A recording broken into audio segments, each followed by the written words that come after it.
স্বাধীন বাংলাদেশে শহীদদের আকাঙ্ক্ষাকে ধারণ করতে হবে। আজকে যে আপনি বাংলাদেশে আসতে পেরেছেন, আজকে যে আপনি বাংলাদেশে স্বাধীনভাবে কথা বলতে পারছেন, সেটার মূল ক্রেডিট হচ্ছে আমাদের শহীদরা। জুলাই সনদের আইনি ভিত্তি দেওয়ার জন্য, গণভোটে হাগে বিজয় করার জন্য আপনার অবস্থান পরিষ্কার করতে হবে।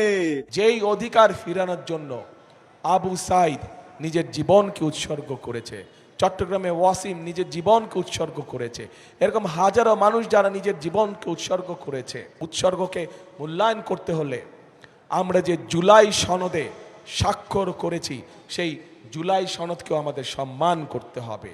এবং সেজন্যই আপনাদের সকলকে অনুরোধ করব যে ধানের শীষে যেমন সিলটা দিবেন 12 তারিখে, একই সাথে আপনাকে যে দ্বিতীয় ব্যালট পেপারটি দিবে হ্যাঁ এবং না, সেখানে হায়ের পক্ষে দয়া করে আপনারা রায় দিবেন।